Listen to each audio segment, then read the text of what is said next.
Bonsoir, bonsoir. Bon week-end à tous. Et merci surtout à ceux qui euh, remercions le Tout-Puissant pour ceux qui sont des croyants et pour nous avoir donné longue vie jusqu'à aujourd'hui et que nous avons vu ce vendredi 7 août. Alors qu'au moment où je vous parle, d'autres sont en train de mourir. Et vous savez, le climat social au Cameroun ne fait pas plaisir.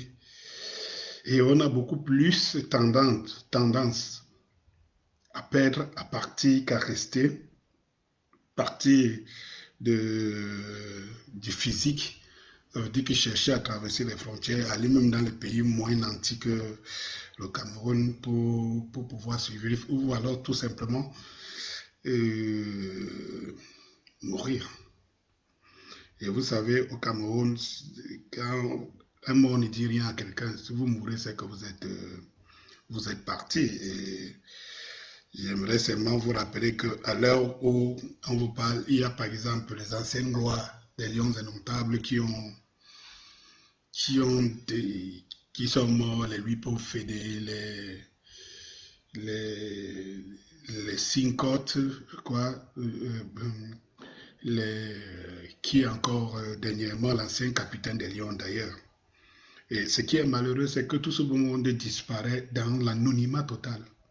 C'est-à-dire que nous sommes dans un pays où on ne célèbre pas et on ne donne pas un carnaval quelconque à ceux qui ont servi le pays et qui pourraient servir de levier pour des générations futures. Résultat, les générations de maintenant ne connaissent pas des gloires d'il y a 10 ans simplement. 10 ans simplement.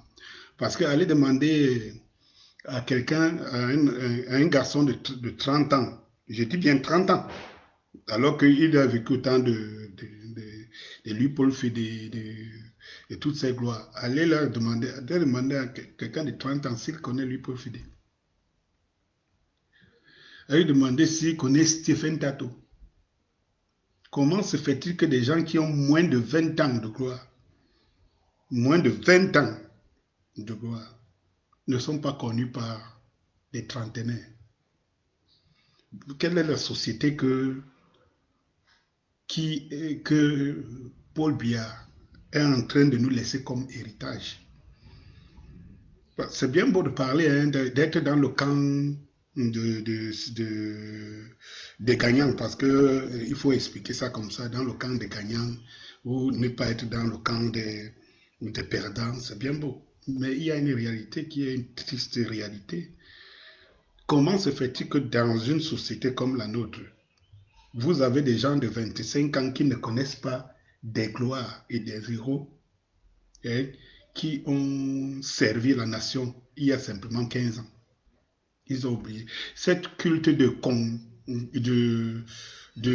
vivre, cette culture de vivre au jour le jour, au jour le jour, cette culture de vivre au jour le jour fait en sorte que vraiment, mes chers amis, comment on peut construire un avenir, une société qui vit au jour le jour? Parce que la société camerounaise vit, c'est-à-dire qu'il y a une culture qui est inculquée dans la jeunesse, dans une génération.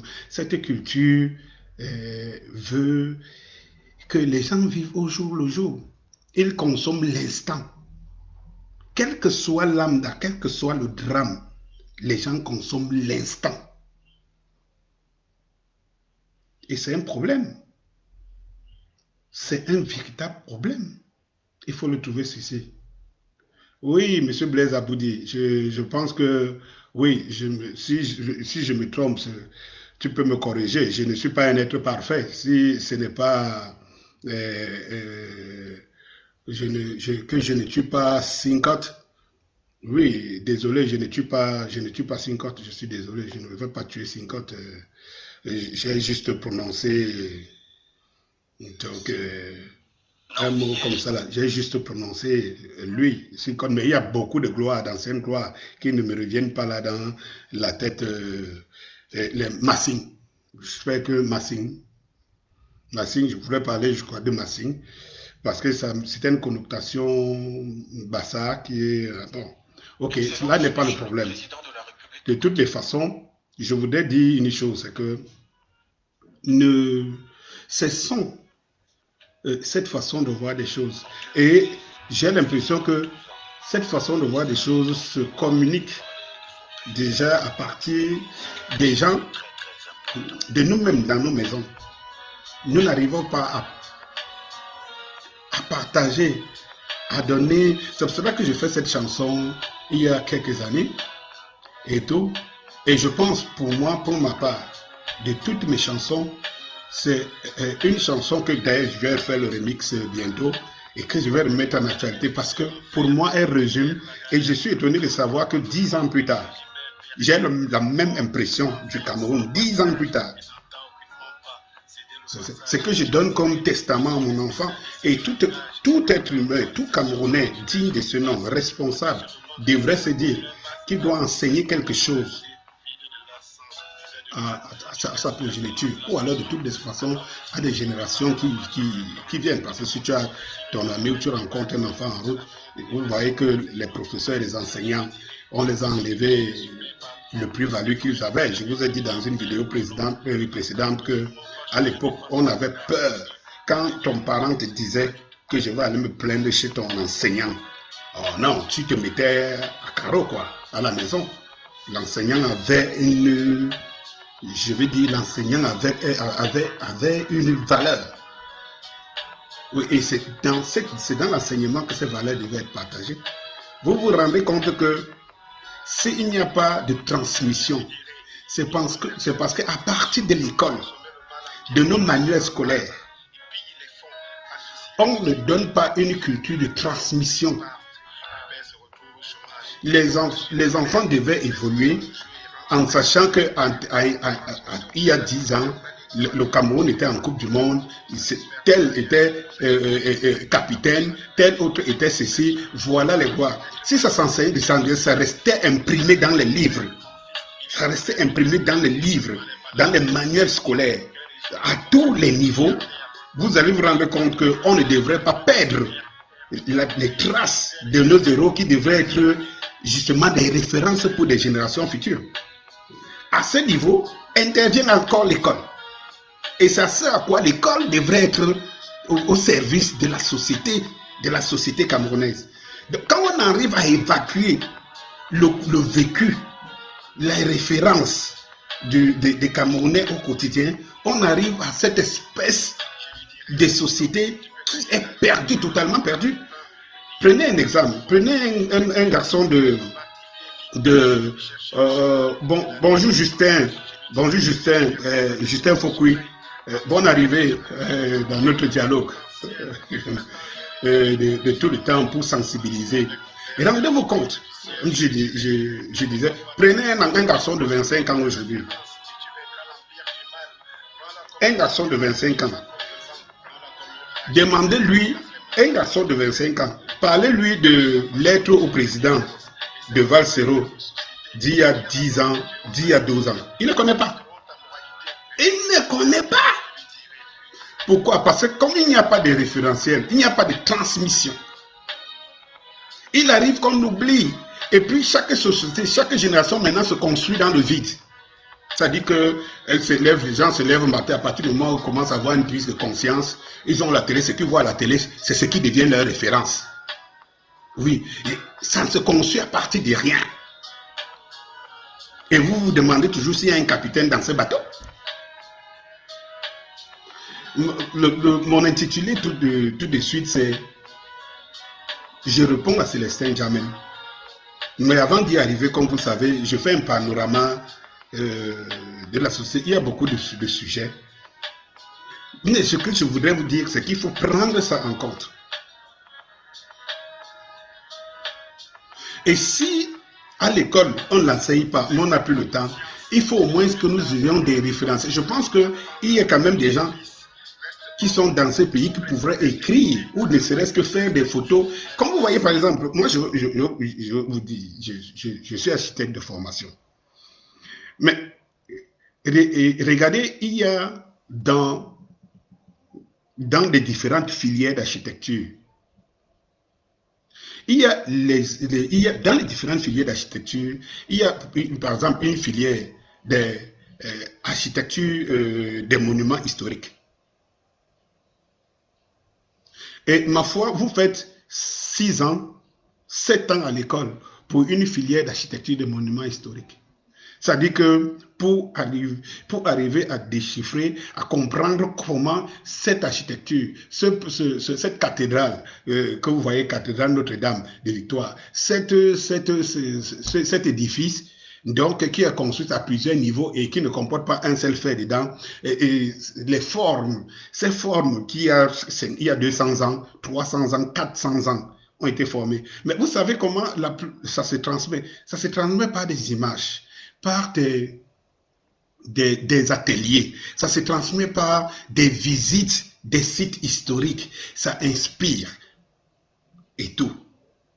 Or, nous avons nos enfants qui sont des générations qui sont coupées de tout. C'est-à-dire que la génération d'il y a 25 ans est coupée de ce qui s'est passé 10 ans avant elle. Celle d'il y a 15 ans est coupée de celle qui est passée, de celle qui a 25 ans, ainsi de suite. Et donc, nous arrivons à une situation où nous formons une génération des enfants qui n'ont aucune culture. Je dis bien aucune culture. Qui se lèvent un beau matin et ils ont l'impression qu'ils ont le même niveau, les mêmes compétences, les mêmes armes, les mêmes tempéraments que leurs aînés de 40 ans, de 50 ans. Parce que de toutes les façons, il n'y a pas une traçabilité. Dès qu'ils commencent à entrer dans le cycle de vie, c'est-à-dire qu'ils commencent à entrer dans ils commencent à avoir de l'âge majeur, ils ne voient pas une corde ou bien une échelle de transmission qui leur permet de comprendre que le monsieur qui est placé là-bas, qui a 20 ans ou 15 ans de plus, et sur la tête, a gravi cette échelle pour arriver. Que pour y arriver, avant de l'adresser la parole, il faut gravir certaines marches. Non!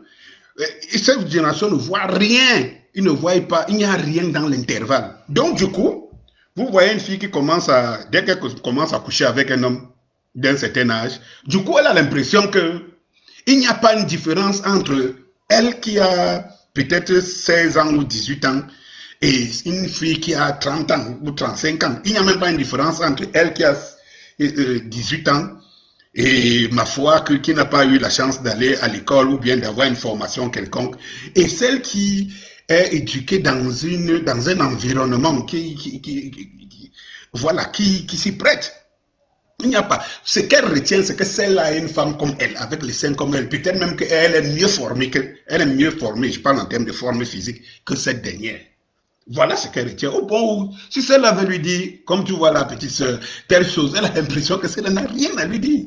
Parce qu'elle couche avec les mêmes hommes, les hommes du même âge que l'autre. Et c'est ça le problème, parce qu'il manque cette culture. Souvenez-vous, quand je prends le cas de femmes, qu'à l'époque, quand une femme, par exemple, allait en mariage, une fois que l'homme l'a mariée, on l'envoyait soit au monastère, ou bien dans une maison pour aller apprendre. Mais vous allez dire à une fille aujourd'hui de 20 ans, de 22 ans, de 25 ans d'aller apprendre quoi? Chez qui? Mais c'est elle-même plutôt qui vous raisonne. Elle vous raisonne parce qu'il n'y a pas une courroie de transmission. Il n'y a pas d'échelle de valeur, d'échelle d'initiation à la vie. Il n'y a pas de référence. Il n'y a pas une traçabilité, ni une trace du parcours. Et ça nous joue des sales tours. Je dis bien des sales tours. Si on a compris, on ne devrait pas se poser la question pourquoi des gloires, des anciennes gloires, des gens qui ont fait rêver, hein, ne sont même pas dans les rêves des générations qui suivent. Alors quel est leur rêve? Cette génération-là, quel est leur rêve? Vous savez leur rêve? C'est les Blancs. Oui, c'est des Blancs. Leur rêve, c'est des Blancs. Parce que c'est les Blancs qu'ils voient à la télé. C'est leur chaîne de télé. Et vous savez, que ce soit dans les films, que ce soit dans le cinéma, ou bien... bref, dans le film, dans les showbiz, vous savez que les Blancs, ils sont professionnels et sélectifs. Vous avez l'impression que tous les Blancs sont beaux. Vous avez l'impression que toutes les Blanches sont belles. Mais ma foi, vous savez très bien qu'elles ne sont pas belles du tout. C'est une petite minorité qui sort de... Ils sont pas belles. Parce qu'il y a le tri. Il y a ce qu'on veut vendre. Il y a l'image qu'on veut donner. Et tu te poses la question au Cameroun, quelle est l'image qu'on veut donner? Quelle est l'image qu'on veut donner? Qu'est-ce qu'on vend? Quelle est notre référence? Tous les jours, je pose la question ici, quelle est notre référence? Qu'est-ce qu'on veut donner? Donc, si quelqu'un veut parler du Cameroun aujourd'hui en termes de bien, qu'est-ce qu'il cite comme bien? Les Blancs vont vous parler de Samir Eto'o. Lui-même n'étant pas vénéré chez lui. Mais les Blancs vont vous dire, si on parle Cameroun, Samir Eto'o, Richard Bona. Prenez donc toutes ces références-là. Et maintenant, voyez comment on les traite ici. Samir Eto'o, qui a été quand même dans un passé très récent. Il a bousculé parmi les ballons d'or. Ce serait le deuxième Africain qui était placé à ce rang. Après George Weah, qui est le seul qui a gagné le ballon d'or. Bon, maintenant, c'est quelqu'un qui a écrit son histoire. Quelle est la référence? Vous avez vu Samuel Eto'o dans quel livre? Même de la CIL. Que les enfants qui voient le football à la télé comprennent que ils grandissent comme ça, ils ont eu un grand frère, un papa, un compatriote qui a atteint tel niveau et qui les fasse rêver. Vous voyez ça où? Et je vous dis que dans 10 ans, on va oublier Samuel Eto'o. Je suis désolé. On va oublier Samuel Eto'o. Ah oui. J'ai dit que dans 10 ans, salut Tofgan. J'espère que je n'écorche pas quand je ne porte pas mes lunettes. C'est Tofgan, oui. J'aurai le temps de regarder la vidéo que tu as envoyée. Et voilà. Sylvain Miafo. Bon, Sylvain, oui, c'est Sylvain. Miafo Kemfak Aubin. Oui. Merci beaucoup, merci. Merci mon frère. Merci. Et on ne va pas de ces faits. Bon, maintenant, je vais aller droit au but. C'est ce qui m'a amené ici. La première vidéo, Célestin Jamin. Bien. Alors, je vais vous dire quelque chose, mes frères. Vraiment, je suis étouffé et je suis gêné. Je suis étouffé et je suis gêné. Ça veut dire que vous avez un type comme Célestin Jamin. Moi, je ne comprends pas les êtres humains.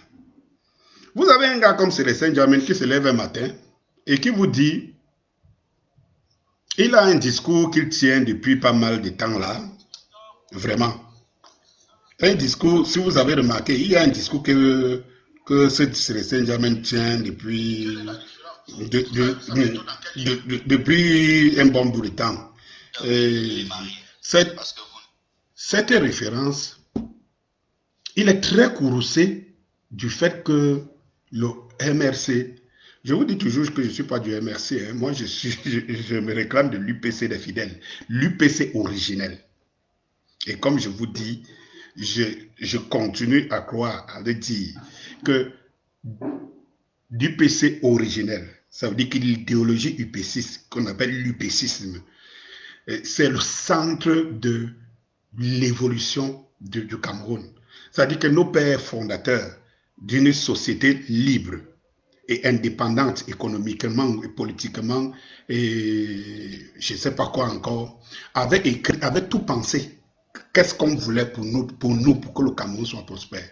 Et tout ça là est inscrit dans le livre de l'UPC originel des fidèles, qui n'avait ni tribu, qui ne connaissait pas de grandeur, de machin, truc et tout. C'est là. Et si on prend ce programme, le programme de l'UPC des fidèles, tracé depuis 1958, on place ça sur cette table et qu'on a un leader aujourd'hui qui va exécuter ce programme, vous allez voir que les Camerounais seront une des nations les plus fières, comme on était fiers quand on gagnait encore les Coupes d'Afrique, on participait pour la première fois en Coupe du Monde. On était fiers d'être Camerounais. On était fiers parce qu'il y avait quelque chose qui nous résistait. On se pose la question aujourd'hui pourquoi on peut avoir des petites divisions, des gens qui prennent la gauche ou à droite. Non, il ne faut pas qu'on se... Parce qu'il n'y a rien qui caractérise notre succès, notre bien-être. Vous savez, dans une équipe de football, même dans une équipe de football et dans tout groupe, quand vous avez du succès, vous êtes soudés. Quand le succès ne suit pas, Vous vous guettez en chaîne de faïence. Ça se tape de gauche à droite. On a l'impression que c'est l'autre qui a un problème. C'est les autres qui sont un problème. Et les autres se disent, non, c'est pas nous le problème, c'est vous le problème. C'est comme ça que est caractérisée la société camerounaise aujourd'hui. Justement, on peut ne pas s'entendre, on peut même parler de tribalisme, de machin, parce que justement, on n'a aucun élément qui nous rassemble, qui nous réunit avec fierté. On n'a plus.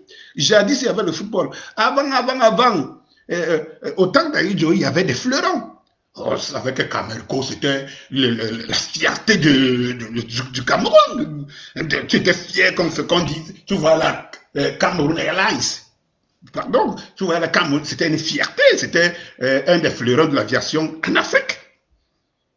Vous, autant au niveau culturel, il y a eu des grandes stars de la musique mondiale qui sont venues au Cameroun, invitées par l'État du Cameroun.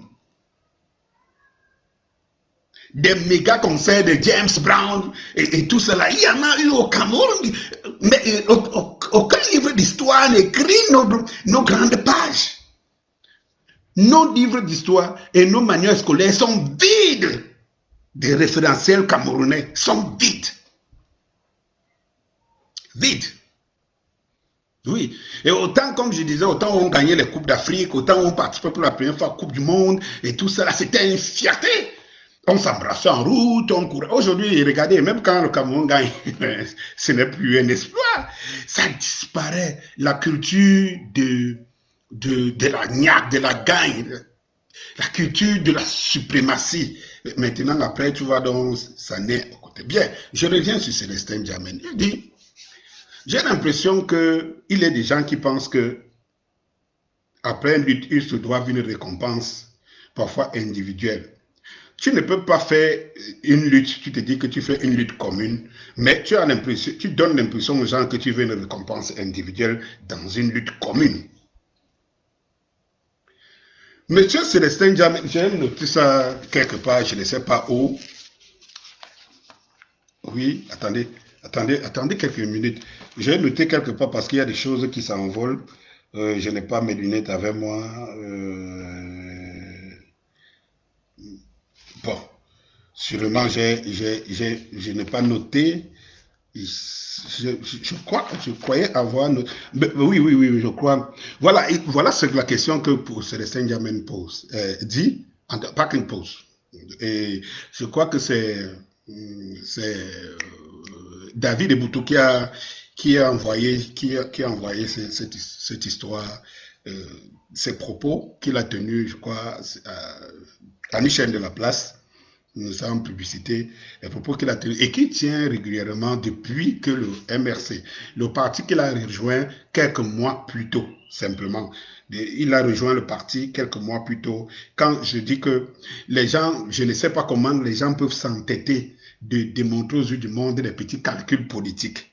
Alors, depuis que Maurice Kamto avait décrété que le MRC ne partait pas aux fameuses élections, il y a une certaine cabale, on prétend être du parti, et on fait une cabale contre le parti. On n'a jamais pardonné ou ni fait passer le fait que le MSC ne soit pas allé aux élections. Mais je vais vous dire une chose. Le PCR est allé aux fameuses élections, donc Abra Libi, Paul-Éric Kingué et tout ça. Mais Célestin Djamène, si ces gars auraient reçu un succès quelconque quelque part, j'aurais compris ton débat. J'aurais compris que quelque part, tu as raison. C'est-à-dire que si un seul instant, j'avais ce sentiment que ceux qui sont allés bouleverser le cours des choses, je pense que on te donnerait raison. Mais tu n'as pas de leçon à donner aux gens. C'est de distraire des Camerounais qui en ont marre et qui estiment qu'il y a des luttes sur lesquelles on doit se concentrer et pour un objectif que de distraire des gens. Ça, il faut le comprendre une bonne fois pour toutes. Mais quand tu dis, comment pensez-vous, comment pouvez-vous d'ailleurs vous convaincre que le moteur d'une voiture est mauvais si vous n'êtes pas dans la voiture? En parlant encore de ce fameux boycott qui a été initié par le leader de votre parti, Maurice Kamto. Mais premièrement, c'est que tu connais très mal la voiture. Va donc te renseigner auprès des professionnels de l'automobile. Ils vont te dire, un vrai professionnel de l'automobile, de la voiture, il ne teste pas la qualité de moteur, il ne teste pas savoir l'état du moteur au volant. Et non. Moi, j'ai un véhicule, tout comme je crois que tu en as un. Peut-être que je ne sais pas si tu n'as pas, tu n'as pas l'habitude, mais nous autres qui avons eu plusieurs voitures, je suis un tout petit peu mécanicien par le fait que j'ai toujours roulé dans des voitures différentes des unes des autres. Et nous allons au garage, nous allons chez nos concessionnaires. Quand tu vas chez un vrai mécanicien, disons comme ça, un vrai mécanicien, quand tu arrives et que tu as un problème de moteur, il ne te dit pas, laisse-moi j'entre. Non, il te dit, va entrer. C'est toi qui vas entrer au volant. Lui, il se place devant le moteur. À la rigueur, s'il fait beaucoup, il ouvre le capot. Il te dit qu'accélère. C'est du dehors, ce n'est pas du dedans. Qu'il voit qu'un moteur n'est pas bon. C'est du dehors. Oui, tu peux donc maintenant vouloir entrer dedans parce que tu as déjà fait le diagnostic. Oui, si tu ne le sais pas, va chez les concessionnaires. Je dis bien pas les petits apprentis sorciers mécaniciens au quartier. Va chez les concessionnaires. Peut-être que tu m'as amené ta voiture chez un concessionnaire. Mais je te dis donc ce que se passe chez un concessionnaire. C'est des spécialistes. Même le ronflement du moteur, il te dit de quoi ce moteur souffre. Il te dit la pièce. Donc c'est un mauvais. Il ne faut pas donner de mauvaises références et encore pour abrutir des Camerounais qui ne s'y connaissent pas. Ce n'est pas normal. Et puis, je voulais te répondre par rapport à ça. Pour dire que oui, si nous restons dans ton étalage sur le moteur, qu'il faut être au volant pour avoir le moteur, mais attends, ton leader Maurice Kamto était au gouvernement. Il faut que toi tu entres pour savoir que ce n'est pas bon. Non, moi je ne comprends pas. C'est-à-dire que si je prends la référence que tu donnes, et c'est-à-dire que c'est que tu mets au devant, tu dis qu'il faut, comment quelqu'un peut juger la qualité d'un moteur s'il ne tient pas le volant. Oui, mais tu es mal placé pour le dire. Parce que le leader du parti que tu allais embrasser quelques mois seulement, plutôt avant l'annonce de ces fameuses élections, ce leader-là était dans le gouvernement. Et nous savons, entre autres, ce qu'il y a fait. Bakassi, il était vice-délégué de la justice. Quand lui l'accorde de bons services ou des mauvais, il était à l'intérieur, il est sorti de là pour venir au combat au camp opposé. Bah, attends, quand tu dis qu'il faut être de l'intérieur, tu dis que c'est toi. Donc, comme toi, tu n'as jamais été de l'intérieur. C'est pour cela qu'il faut qu'on te suive. Et donc, et maintenant même, voyons, c'est le Saint-Germain, tu as un long passé au SDF. Le SDF était le premier parti d'opposition qui, ma foi, qui a fait rêver les Camerounais. Avec un leader charismatique à l'époque, Ni John Fundi. Et donc, tout le monde converge à dire que c'est John Fundi avait gagné les élections en 92. Et souviens-toi, il n'y a jamais eu une autre opposition ou un parti d'opposition ou les oppositions réunies qui ont eu autant de députés à l'Assemblée nationale que le SDF. Je pense qu'en une année, ils sont allés jusqu'à 21 élections, avoir 27 députés à l'Assemblée nationale.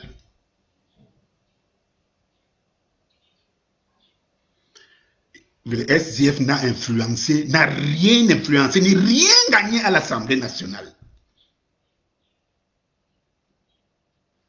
En 92, là, les élections étaient perdues pour le RDPC. Il y a eu un, comment on appelle, Daikole Dassala, qui a dû donner ses voix sur ces six députés, ces 10 députés au RDPC pour être majoritaire. Même jusque-là où l'opposition était majoritaire à l'Assemblée nationale. Dis-moi, dans ce système de Biya, dis-moi ce que cette opposition a remporté. Les données n'ont pas changé, elles ont plutôt été compliquées. On a comme l'impression que le pouvoir de Biya a regretté à un moment donné. C'est-à-dire qu'au fur des années, ils ont confectionné, ils ont je vais dire quoi, ils ont dynamisé le système de vol, d'embrigadage du pouvoir au fil des années. Et c'est là, en ce moment-là, que toi, tu estimes que tu aurais pu changer, tester le moteur de l'intérieur. Bon, maintenant, s'il fallait tester le moteur de l'intérieur, donc c'est au MRC que toi, tu veux le tester. Mais tu es quitté dans ce parti-là, le SDF. Dis-moi comment... Donc, il faut donc dire aux gens que je suis venu dans le MRC parce que j'avais vu que le MRC, il y avait un travail qui était abattu et que j'avais l'opportunité dans le MRC d'être, ne serait-ce que conseiller municipal.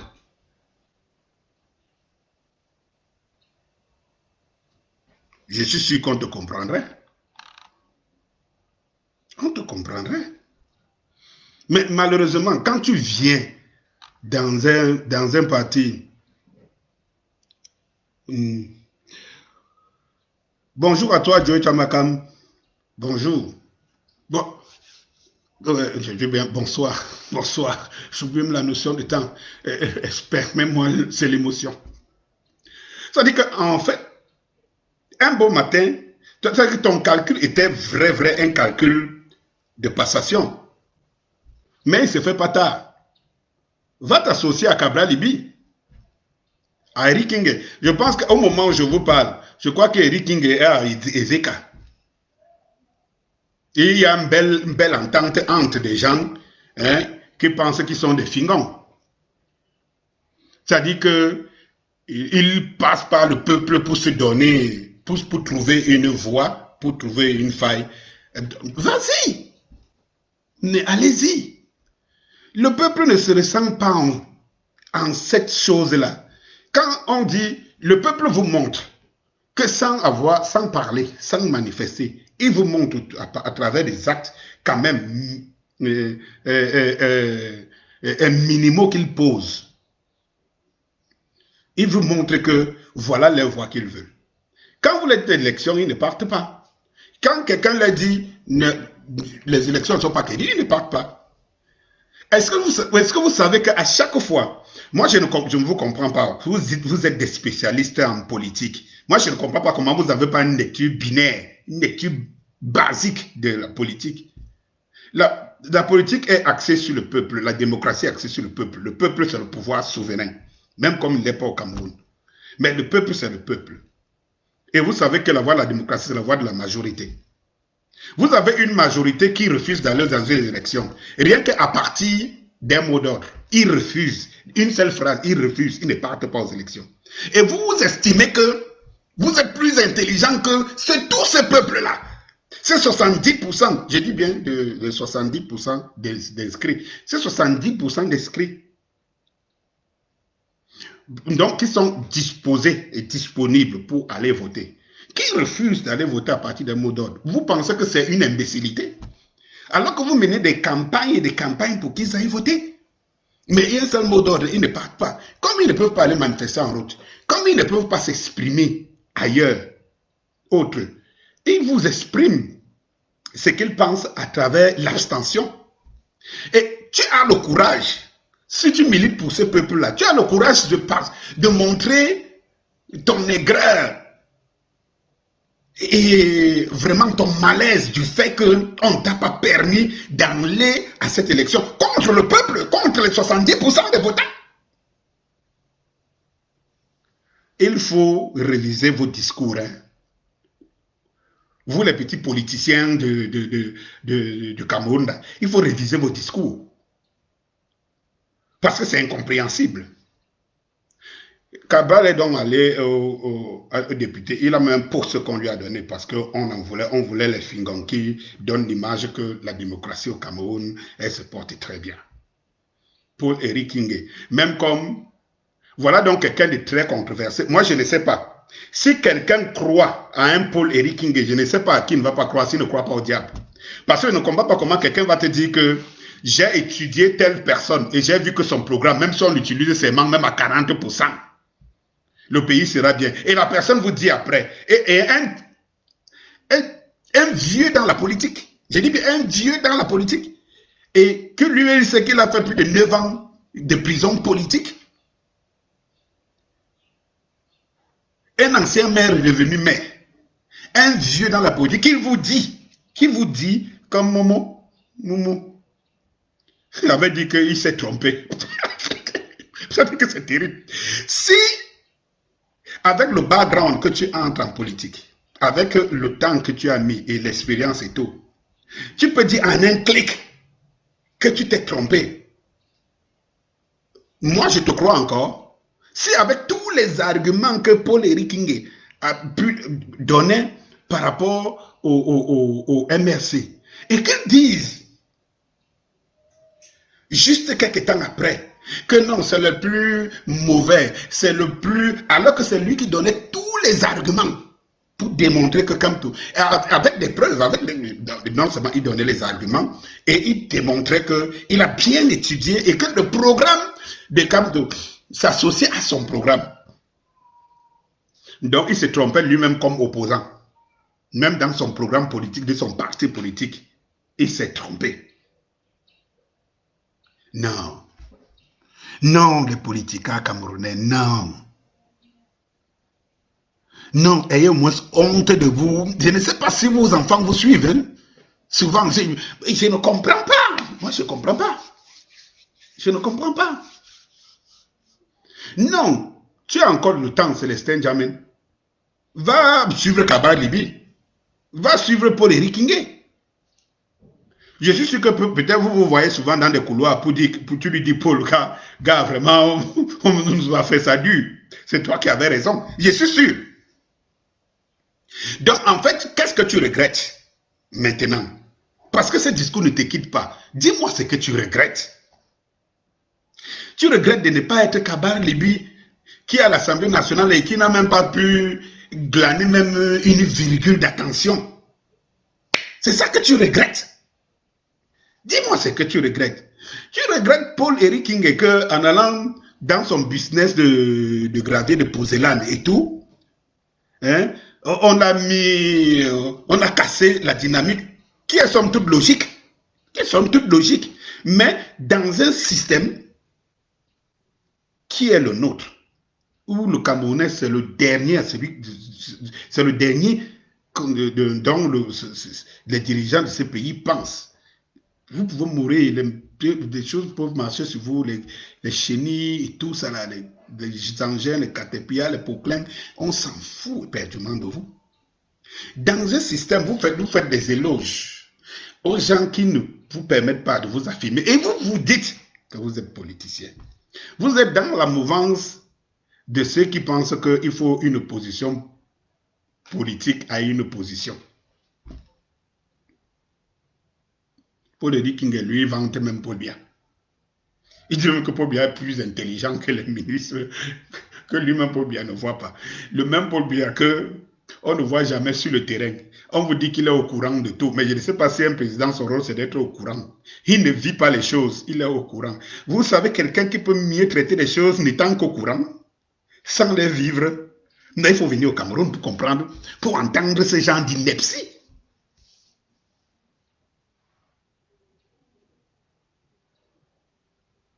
C'est-à-dire que vous avez une maison, vous avez une entreprise, vous n'y mettez jamais les pieds.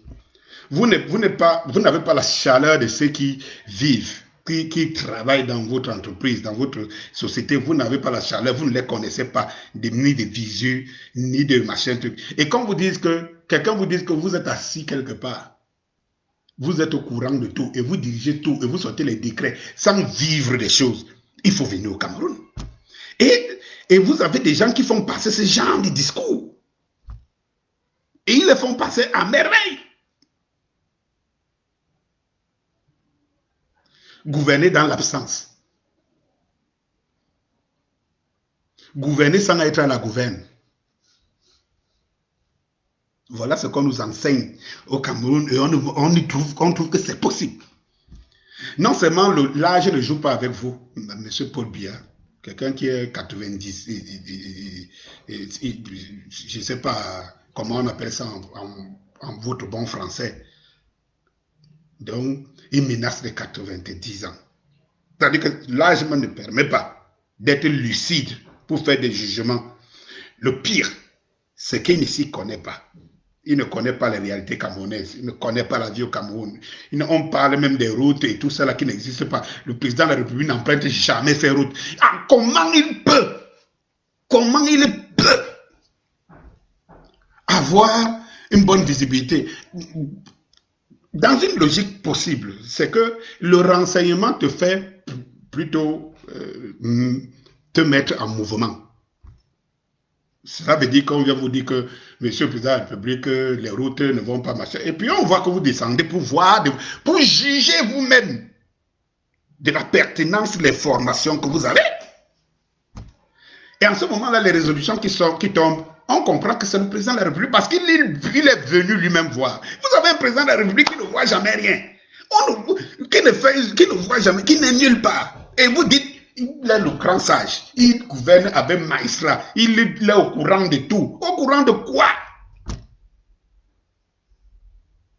Et c'est dans cette logique-là qu'on crée un climat social où on peut tuer les gens, où un gendarme peut tuer quelqu'un, ça passe, on ne dit rien à personne. Même le peuple lui-même il ne réagit pas. Ou un individu peut tuer un gendarme, c'est un fait divers. Ou, je ne sais pas moi, on ne parle plus du journaliste Waizizi qui a été abattu, c'est fini. Et tout ces drames. C'est-à-dire que nous vivons dans une société où tout est à l'envers. Et tu ne comprends pas que dans cette société, tu as des gens qui estiment que tout est bon. Mais qu'est-ce qui est bon? Quelle est notre fierté? En agriculture, en industrie. Qu'est-ce qui fait notre fierté? Si ce n'est Bléba, si ce n'est s'asseoir au bar du 1er au 31, qu'est-ce qui fait encore notre fierté? Football, qui couvrait tout hier, c'est la culture. Quoi? Nous sommes dans un pays, je vais faire une vidéo sur la musique. Nous sommes dans un pays où ça ne dit rien à quelqu'un. Attends. Est-ce que, je ne sais pas, est-ce qu'on se fait bien comprendre? Parce qu'en fait, nous avons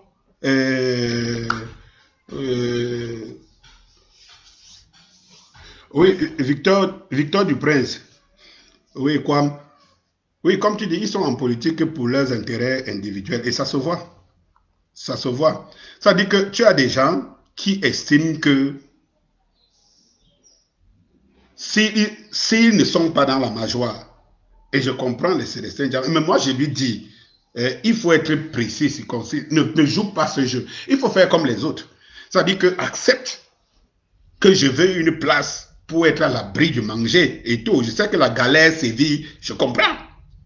Mais c'est un choix de vie. Quand le peuple a soif, le peuple a ses héros. C'est pour ça que je dis souvent aux gens que tout le monde ne peut pas être comme toi. Hein. Je dis, Kamto a ses défauts et tout, personne n'est sain. Et je vais dire que j'ai fait une vidéo dessus, qui mieux que Kamto, que tout le monde peut trouver dans ma page d'Anis Scorpio YouTube. D'ailleurs, même je vous dis ça tout le temps, allez-y, même les chansons que j'ai faites, j'ai même les jeunes frères qui ont découvert que c'est aujourd'hui qu'ils découvrent que j'étais un artiste et que je suis engagé depuis bien lurette. J'aimerais simplement y rappeler ici que je suis le premier artiste camerounais. Je dis bien le premier artiste camerounais, je m'en vante. Et allez le vérifier. Avoir fait une chanson qu'on appelle Lettre au roi, où j'indexais directement Paul Biya. Je ne critiquais pas le régime ou le système, j'indexais directement Paul Biya. Même les Lapiro, des grands frères comme Lapiro, encore avec qui je marchais, Ne l'ont pas fait. Ils parlaient bien de Big Katika et machin, truc et tout. Mais j'ai dit, et je suis encore le premier à aller faire en direct, une sortie officielle en direct de cette chanson. La première, c'était en direct à la CRTV à Tam Tam Weekend. Lettre au roi. Qui a eu le mérite d'inspirer Valsero, qui a fait une copie originale aussi, qui a fait lettre au président, et que j'ai produit, que donc je suis encore le producteur qui a révélé Valsero et tout. Et ça, c'est que je vous dis, ça fait plus de 13 ans. Je sors Lettre au roi en 2007. Allez dans ma page YouTube. Dites dans Scorpio Lettre au roi. Vous allez voir cette chanson. Donc, que les gens pensent que nous sommes opportunistes. Nous, on s'est jeté à l'eau depuis des belles lurettes. On s'est jeté à l'eau. On s'est rendu. Et je vous rappelle que depuis, je n'ai que fait de l'autoproduction. Que ce soit mes propres albums, que ce soit les albums des artistes pas mal que j'ai produits et qui ont eu des canals d'or, l'occurrence de Valsero, de GN et tout cela. Je ne suis pas un fonctionnaire. Je suis un entrepreneur. Et je vais vous dire une chose. Ce n'était pas aisé de prendre cet angle-là en faisant pour un affairiste. Parce qu'au Cameroun, quelqu'un qui veut faire des affaires évite ce régime. Il va plutôt pactiser pour sécuriser ses affaires. Moi, j'avais pris ce risque que j'étais plus jeune. Quand je chante Lettre au roi, quand je parle je citais déjà Ateba et comme référence. D'ailleurs, je vais vous faire une référence, je vais vous faire une révélation. Parce que je vais vous dire ce que Charles Ateba m'avait dit. Je vais vous le dire. Un jour, j'ai déjà enregistré la vidéo, elle est là. Donc, même si je ne suis pas là demain, elle va circuler. Je vais vous dire ce que Charles Ateba m'avait dit. Dans son bureau, il était venu me chercher, l'ancien palais au ministère, qu'il était au ministère de la Culture, il est venu me chercher en route. Je vais vous dire la conversation que j'avais avec Charles Ateba. Mais ce n'est pas de ça qu'on parle là maintenant. Ce que je vais vous dire, c'est que ceux qui veulent aller avoir le régime Célestin Djamé, va t'associer à Cabral Libi, va t'associer à Paul-Éric Kingé. Suis même Momo derrière, je crois que c'est comme ça que Momo a été recruté. Il faut avoir le courage. Tu veux entrer à l'intérieur, non? Tu dis que tu veux tester le volant. C'est au volant que tu vas tester la qualité de moteur. Mais il y a des voies pour ça. Peut-être que tu n'es pas bon. C'est pour ça que ces gens, ils ne te coptent pas. Mais ils ont besoin de toi. Ils veulent tuer le MRC maintenant. Donc, si tu dis là que tu entres au pouvoir, il faut avoir le courage. Il ne faut pas jouer aux mademoiselles. Je vous dis toujours ça. Il faut avoir le courage. Vous voyez des gens qui vont à contresens avec le peuple. Vous avez un Cabral Libi aujourd'hui qui vous dit que non, la priorité, ce n'est pas d'assainir un fichier électoral. Mais vous dites-moi un peu, est-ce que nous sommes dans un raisonnement positif? Comment quelqu'un peut dire, et qui l'a soutenu depuis longtemps, ne rêvant pas un jour qu'il sera un homme politique et ira en position politique? Il parlait du fichier électoral. Prenez les interviews de Cabral Libi. Le peuple étant souverain, le peuple dans une démocratie étant le pouvoir, et délègue ce pouvoir à un homme, à une personne. Vous ne pouvez pas dire que les règles du jeu qui sont fondées sur le respect des urnes, du vote des individus de ce peuple-là est au second plan. Est au second plan. Donc vous vous contentez du peu. Oui, avec 2 mairies, 3 machins, 3 postes députés, ça va, c'est bon, c'est bon. On a l'abri du manger et puis tant pis pour les Camerounais. Je vous ai demandé ici que, dites-moi un peu la dernière contradiction que Cabral Libi a vis-à-vis de Paul Biya. La pertinence. Je n'ai pas l'impression de vivre les affaires de mon pays sous un angle seul. Dites-moi, vous regardez les réseaux sociaux et les médias chez nous. Vous vous souvenez de la pertinence et de l'engagement de Cabral Libi sur les médias, que ce soit sur ceux qui étaient du régime. Est-ce que vous ressentez encore cet homme? C'est cet homme qui joue les mademoiselles maintenant derrière et tout. On fait de je ne sais pas moi. Donc, si le peuple décide de ne pas aller aux élections, à partir d'un mot d'ordre, vous estimez que le peuple est con. Il faut quand même y aller en sachant que quelqu'un a la Cour constitutionnelle. Quelqu'un, c'est lui qui a l'ECAM. C'est lui qui a toutes les voies de décision. C'est lui qui a tous les moyens pour mener campagne et tout. Quelle élection peut donc définir? Est-ce qu'il peut donc avoir dans ce cadre-là une élection qui définit vraiment la volonté des Camerounais, la volonté du peuple? Vous pensez un seul instant? Donc c'est cet abruti des Camerounais. Moi je vous dis quelque chose qui est... C'est cet abruti des Camerounais. D'ailleurs même, Cameroun a déjà un problème, c'est qu'ils ont du mal à se lever. Ils sont dans... C'est comme si on les a... je ne sais pas... je ne parle plus de zombifiés. On ne les a pas zombifiés. Mais j'ai comme l'impression que ils sont momifiés. Camerounais sont momifiés. Même étant momifiés comme ils sont là, il y a des cerveaux. Ils ont les cerveaux qui tournent. Ils ne sont pas morts. Contrairement à des momies faites sur les morts. Camerounais sont momifiés, mais étant vivants. Le cerveau tourne. Le cœur bat. Donc n'importe qui ne vient pas raconter aux Camerounais n'importe quoi parce qu'ils cherchent la voie pour passer. Non. Même au dernier moment, tu pouvais encore. Tu pouvais appeler Paul-Éric King et tu dis que, gars, comme chez nous, là, on a dit que non, on ne part pas aux élections, je viens vers toi, trouve-moi un poste. Il faut déjà d'abord, toi, c'est le Saint-Germain, il faut déjà d'abord toi-même avoir une audience. On a vu quelqu'un crier ici, comme à travers les toitures, et Limbi Lobé. Vous étiez tous du SDF. Il allait aux élections, non? Dieu Limbi Lobé, il allait aux élections, non? Donc vous pensez que quand vous bavardez tous les jours là, le peuple, je vous dis que le peuple est momifié, mais il n'est pas bouché. Le peuple camerounais est momifié, mais il n'est pas bouché. Autant il ne peut pas bouger pour réclamer, pour revendiquer ce qui lui appartient, autant il ne bouge pas pour vous suivre bêtement. C'est de ça qu'il s'agit, c'est de ça qu'il est question. Il ne bouge pas pour vous suivre bêtement. Et n'attendez pas que le peuple là bouge pour vous suivre bêtement. Allez au diable avec. Le Cameroun nous appartient tous. Il ne nous appartient pas à des gens qui pensent à un moment donné que, bon, voilà, j'ai beaucoup lutté, il faut que je trouve une faille. C'est un choix de vie, c'est une question de choix.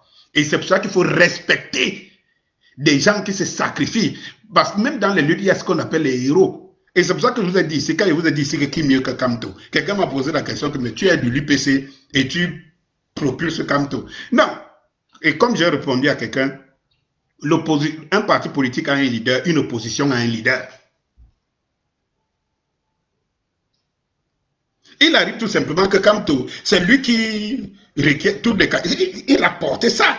Vous vous souvenez quand il avait commencé à dire, il y a des gens qui disaient que on vous demande de faire sortir vos enfants, nos enfants ne sont pas là. Allez leur dire que non, ce n'est pas vous les enfants qu'on va en route, c'est nous-mêmes qu'on va en route. Moi je suis en route, allez leur dire de venir.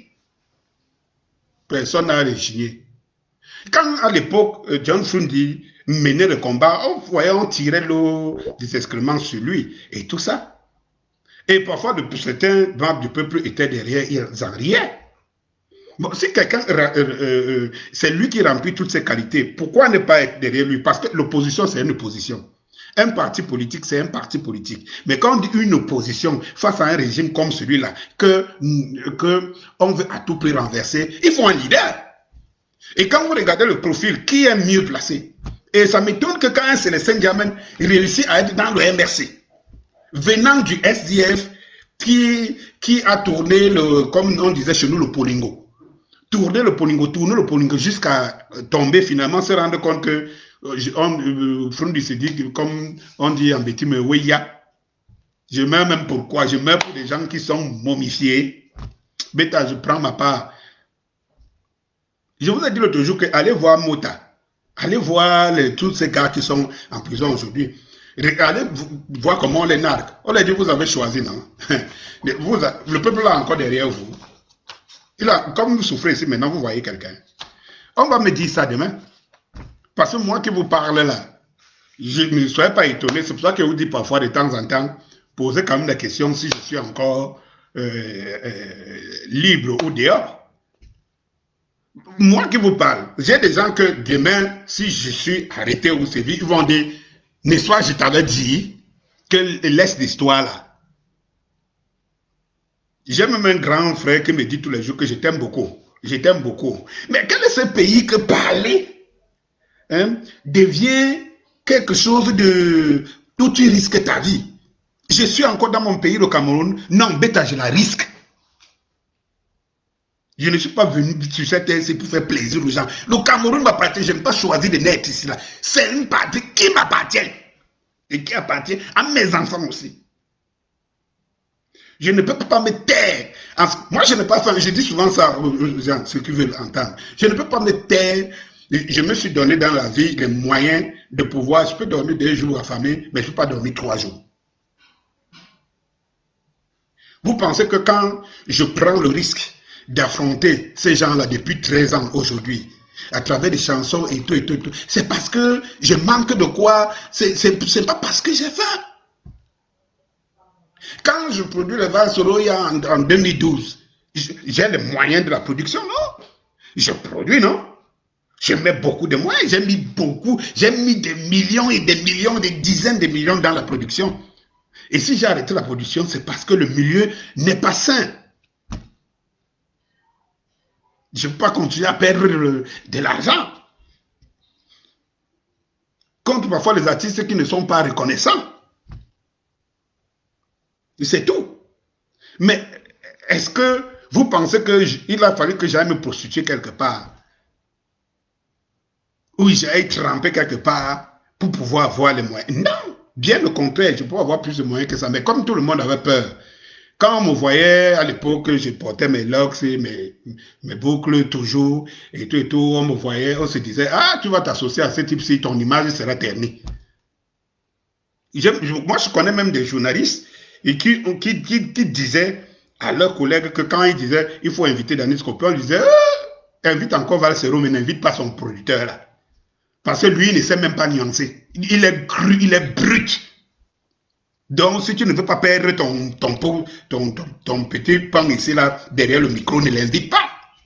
Parce qu'il y a des gens qui estiment qu'ils ne me voyaient pas, je ne faisais pas de... C'est parce que ce climat-là a toujours existé. On se dit non, lui, comme vous ne le connaissez pas très bien, parce que ceux qui sont essayés, même comme j'étais communicateur, j'avais des programmes radio et tout, que j'animais avec Banwala Georges, Banwala à l'époque, et plein d'autres. Et tout. Mais tu as des gens qui disent que non, il faut se méfier. Non, ce n'est pas celui-là. Non, on l'appelle encore Val Sero.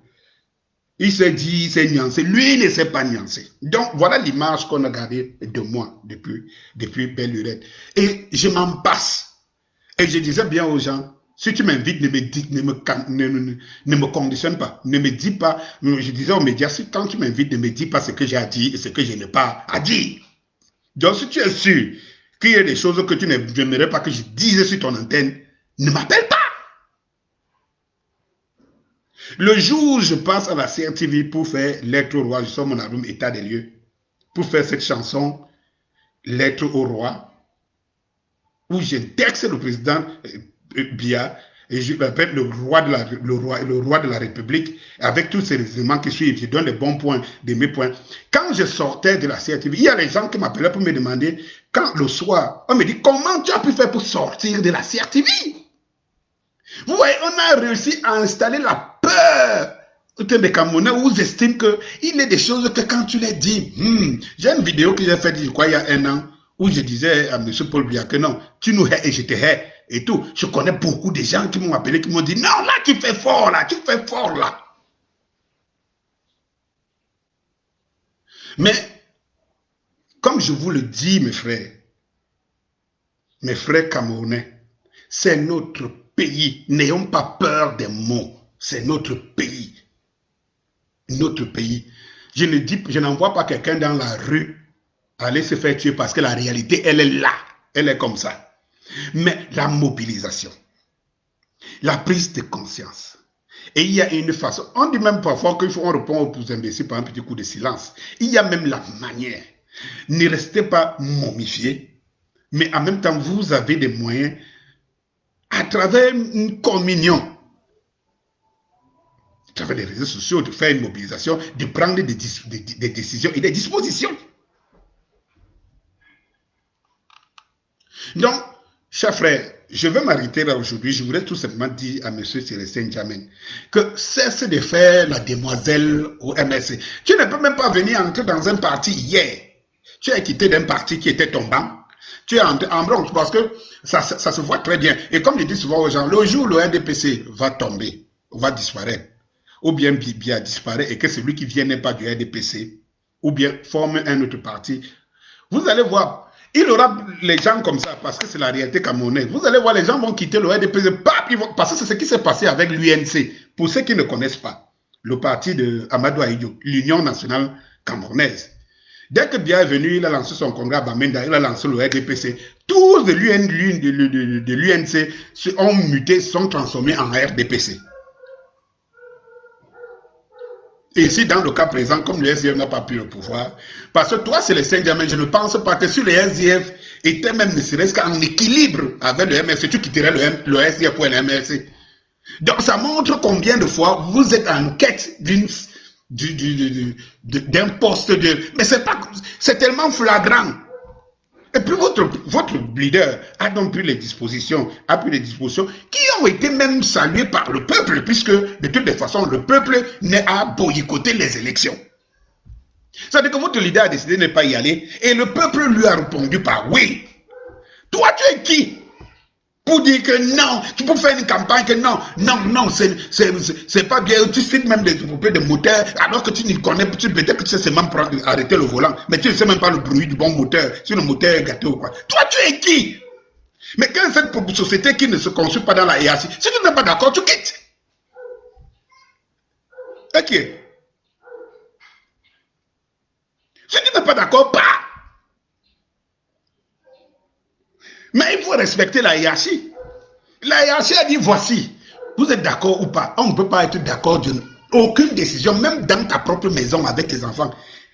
Est-ce que les décisions sont toujours unanimes? Il y a toujours des gens qui ne sont pas pour, mais ils se rendent compte qu'ils sont minoritaires dans leur truc. De toutes les façons, montre déjà d'abord que si demain même tu es au pouvoir, tu vas respecter la hiérarchie, tu vas respecter la hiérarchie des normes et la hiérarchie des choses. Votre leader a dit qu'on ne parle pas de ça pour des raisons qui sont logiques. Et le peuple lui a donné quitus parce que le peuple a répondu à son boycott. Quelle est cette campagne? Toi, la campagne que tu mets non est contre qui? Et pour qui? Pour ce même peuple-là? Pour qui? Alors, tu regrettes pourquoi tu n'as pas... Peut-être que tu regrettes ta place. Tu regrettes que tu n'as pas été, je ne sais pas moi, avec Abra Libi, que j'ai l'impression que quand tu es le genre de gars que quand tu restes, tu dors, tu regardes la télé, tu vois quand même Cabra Libi, ça te choque. Ça te choque, mais gars, j'aurais dû être comme le gars aussi, avoir ma petite voix. Quelle est cette logique de vouloir enseigner aux gens, de vouloir faire convaincre aux gens que ce qui n'a pas marché hier pendant plus de 20 ans ou 25 ans va marcher avec toi? Tu étais dans le SDF. Le SDF a eu des partis, des marchés hier, des députés, des députés partout, et tout ça, ça n'a pas marché, n'ont influencé rien. Qu'est-ce qui fait? Comment tu peux convaincre des gens que si toi, tu partais, tu étais député aujourd'hui, ne serait-ce que même à Dieu, mais tu devais changer quelque chose? Mais vous rêvez ou quoi? Faut arrêter ça, hein? Faut arrêter ça. C'est quelle histoire ça? Les gars, donnez-nous rendez-vous au second round. Donnez-moi quelques 10 minutes et je reviens. Si vous serez là, je reviens pour un autre direct. Merci. Bonsoir. Surtout, abonnez-vous à la page Danny Scorpio. Abonnez-vous vraiment les cloches. Et puis de temps en temps, essayez de me relancer pour que si jamais vous ne m'écoutez plus, que vous sachiez que moi aussi je suis parti. Vraiment, parce que c'est tout ce qu'on peut vous demander. On ne vous demande pas de faire, mais au moins se soutenez ceux qui sont les voix de sans voix, comme je parlais dernièrement de Maître Emmanuel Sim, que c'est lui qui défend tous ces gars qui sont les opprimés de la société. Et ces opprimés-là, c'est parce qu'ils défendent notre cause. Au moins, montrons-leur que nous sommes de tout cœur avec eux. De temps en temps, vraiment, envoyons parfois des lettres, je ne sais pas, imprimons des messages, mettons sur nos pages, que ce soit nos réseaux sociaux, pour Mota, pour tous ces journalistes qui sont opprimés, qui sont pour la cause du peuple et tout. Essayons de leur montrer que nous ne les lâchons pas. Nous sommes d'accord avec eux. Parce que quand nous les lâchons, on les retourne parfois là-bas. Quand ils viennent, ils préfèrent prendre le petit peu qu'on leur donne vraiment pour s'en servir. Donc, franchement, de temps en temps, c'est tout ce que je vous demande. De temps en temps, relancez votre frère, votre compatriote Danis Scorpio pour savoir s'il a dormi, s'il a bien dormi, si lui aussi n'est pas encore parti. Bonsoir, je vous reviens dans 10 minutes et on va parler de